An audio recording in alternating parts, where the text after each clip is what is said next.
18ویں ترمیم کے بعد اختیارات اور وسائل جو کہ وفاق سے صوبوں کو گئے ہیں وہ صوبوں کے وزرائے اعلیٰ کے پاس جا کر پارک ہو گئے. وہ وزیر اعلیٰ ہاؤس سے نیچے اس صوبے کے ڈسٹرکٹس کو، اس کے تعلقے کو، اس کے یوسیز کو، اس کے لوگوں کے دہلیزوں تک وہ نہیں پہنچے. تو یہ ہاف ہارٹیڈ 18ویں ترمیم ہے. یہ صوبائی خود مختاری صرف وزیر اعلیٰ کو خود مختار کرنے کا نام نہیں تھا. صوبائی خود مختاری اس صوبے کے تمام آرگنز کو، اس صوبے کے لوگوں کو خود مختار، اس صوبے کی گلیوں کو، یونین کاؤنسلز تک کو خود مختار کرنے کی پوری تھیم تھی. جو میں سمجھتا ہوں کہ 18ویں ترمیم میں یہ مقصد پورا نہیں ہوا. 18ویں ترمیم ہاف ہارٹیڈ ترمیم ہے. اسی وجہ سے 18ویں ترمیم کے جو اثرات گراس روٹ لیول پر آنے چاہیے تھے وہ نہیں آئے. تو ایم کیو ایم کیا کہہ رہی ہے؟ ایم کیو ایم یہ کہہ رہی ہے کہ 18ویں ترمیم یہ جو آرٹیکل 140 ہے اس کے اندر ایم کیو ایم نے 3 مین بڑے پوائنٹ جو سجیسٹ کیے ہیں کانسٹیٹیوشن امینڈمنٹ کے حوالے سے. اور وہ یہ کہ جس طرح سے ادارے ڈپارٹمنٹس ہیں، لوکل گورنمنٹ کے ڈپارٹمنٹ صوبائی حکومت سے لے کر نیچے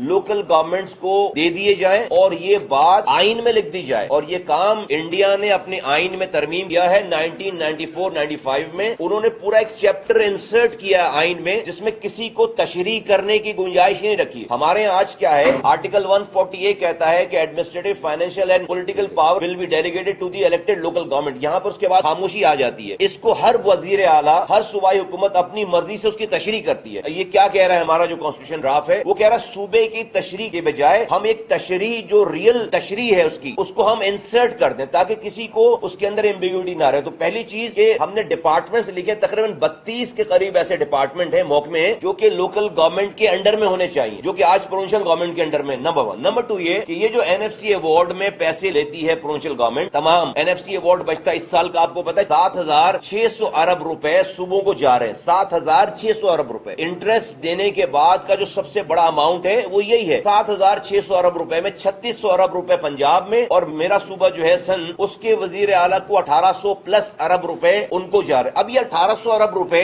ایک آدمی کے ایما پر ہے کہ وہ کسی 23 میں سے ایک ڈسٹرکٹ کو 1,800 ارب روپے پورے دے دے یا وہ کسی کو 1 روپے بھی نہ دے. اس کا کوئی میکینزم نیچے موجود نہیں ہے. تو جس طرح سے آپ N F C award divisible pool سے پیسے لے رہے ہیں، وفاق سے صوبوں کو، صوبوں سے ڈسٹرکٹس اور یونین کاؤنسل میں جانے کا کوئی میکینزم نہیں ہے. ہماری یہ ترمیم، ہماری یہ کانسٹیٹیوشن امینڈمنٹ اس میکینزم کو باقاعدہ ہم آئین میں لکھوانا چاہتے ہیں. اس میکینزم کو ہم باقاعدہ آئین میں لکھوانا چاہتے ہیں کہ ہم یہ کہہ رہے ہیں کہ جہاں سے آپ این ایف سی ایوارڈ اور ڈویزبل پول میں صوبے کو پیسے دے رہے ہیں، وفاق وہیں سے اسی وفاق سے اس صوبے کے ڈسٹرکٹس کا شیئر ڈسٹرکٹ کو ڈائریکٹ دے دے. صوبے کے وزیر اعلیٰ کو اگر 30% دینے ہیں پیسے، 70% جو ڈسٹرکٹس میں بٹنا ہے وہ ڈائریکٹ دے دے. دیکھیے آج یہ نہیں ہو رہا کام، جس کی وجہ سے پورے ملک سے آپ کو بری خبریں، خاص طور پر بلوچستان اور خیبر پختونخوا اور سندھ کے علاقوں سے. کیوں ہے یہ؟ کیونکہ آپ آج اختیارات اور وسائل نیچے نہیں دے رہے، لوگوں کو سینس آف پارٹیسپیشن نہیں دے رہے، تو لوگوں کی سینس آف اونرشپ ختم ہو گئی ہے. آج اس ملک میں جاری جو بھی دہشت گردی ہے یا لا اینڈ آرڈر کی سچویشن ہے، یہ اسی صورت میں صحیح ہو سکتی ہے جب آپ لوگوں کو اختیارات اور وسائل ان کے دروازوں پر دیں گے. اگر آپ صوبائی دارالحکومتوں میں کوئٹہ، پشاور، کراچی اور لاہور سے بیٹھ کر پورے صوبوں کی نالیوں کے فیصلے، پانی کے فیصلے، کچرے اٹھانے کے فیصلے، ایجوکیشن کے فیصلے، ہیلتھ کے فیصلے، یہ اگر آپ سینکڑوں میل دور سے بیٹھ کر کریں گے اور اس گلی کے آدمی سے پوچھیں گے نہیں، تو ملک میں وہی کچھ ہوگا جو آج ہو رہا ہے. تو ملک میں اگر آپ کو اسٹیبلٹی چاہیے تو آپ کو 24 کروڑ لوگوں کو امپاور کرنا پڑے گا. آج تمام ایم این ایز ملا لیں، تمام سینیٹرز ملا لیں، تمام صوبائی اسمبلیوں کے ایم پی ایز کو ملا کر ٹوٹل تعداد ہے 1200 آفیسز ہیں پورے پاکستان کو ڈیل کرنے کے لیے. اگر آپ لوکل گورنمنٹ رکھتے ہیں، امپاورڈ لوکل گورنمنٹ، ایک وقت میں 1,80,000 الیکٹڈ لوگ ہوتے ہیں. کہاں 1,80,000 لوگوں سے آپ 24 کروڑ لوگوں کو ڈیل کریں؟ یعنی کہ 1,80,000 آفیسز ہوتے ہیں. آج ٹوٹل 1200 آفیسز ہیں. تو 1200 آفیسز کیا 24 کروڑ لوگوں کو فیسیلیٹیٹ کر سکتے ہیں؟ یا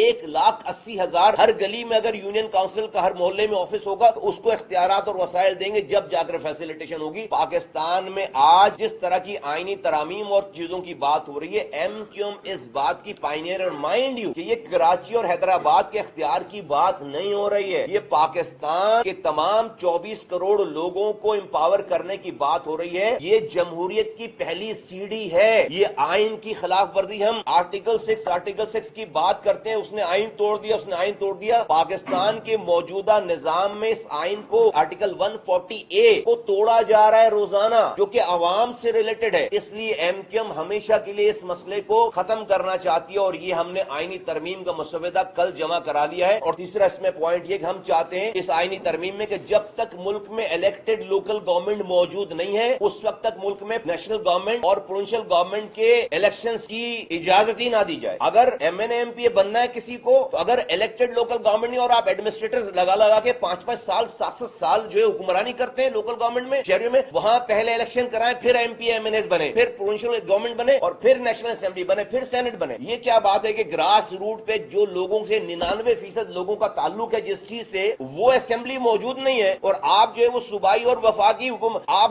8-8 سال جو ہے وہ ایڈمنسٹریٹر لگا کر شہر چلاتے ہیں پورے پاکستان کے, وہاں پہ الیکشن نہیں کراتے. میں بولوں کل سے نیشنل اسمبلی ختم ہو جائے, یہاں بھی ایڈمنسٹریٹر لگا کے 5 سال آپ الیکشن نہیں کرائیں گے تو آپ کا آئین خطرے میں پڑ جائے گا, آپ کا اسلام خطرے میں پڑ جائے گا, آپ کا ملک خطرے میں پڑ جائے گا. یہ کام آپ لوکل لیول پہ کرتے ہیں, آپ کا کچھ خطرے میں نہیں پڑتا. تو پاکستان کی تمام بہت معذرت کے ساتھ بڑی جمہوری پارٹیز نے اپنی جمہوریت کی اس پہلی سیڑھی کو اپنایا نہیں ہے. کسی بڑی پارٹی نے آ کر third tier of the local government کو جس سے عوام کا تعلق ہے اس کو اسٹرینتھن کرنے کی کوشش نہیں کی. ایم کیو ایم آج اس پاکستان میں واحد جماعت ہے. میں سب کو کہہ رہا ہوں, اپوزیشن کی بھی جماعتوں کو, حکومت میں ساری جماعتوں کو, اور پورے پاکستان کے تمام لوگوں کو, یہ ہے پینیسیا پاکستان کو اس ٹرموائل سے نکالنے کا, یہ واحد حل ہے, یہ ہے سولوشن. پاکستان کے آج کے تمام یہ جتنی بھی چیزیں آپ کو ٹیررزم, آپ کو انسٹیبلٹی نظر آ رہی ہے, اکانومک کنڈیشن جو آپ کو ڈپلیٹڈ نظر آ رہی ہے, یہ اس کی بائی پروڈکٹ ہے. یہ پاکستان کے نظام کی بائی پروڈکٹ, کیونکہ آپ اور سینٹرلائز وے آف مینجمنٹ سے پورے پاکستان کو چلانے کے, آپ امیجن کریں 1200 آفیسز ہیں جو کہ 24 کروڑ لوگوں کو ڈیل کر رہے ہیں, جبکہ آپ لوکل گورنمنٹ اگر ہماری بات مانیں گے تو 1,80,000 آفیسز ہوں گے پورے ملک میں جو کہ 24 کروڑ لوگوں کو ڈیل کریں گے.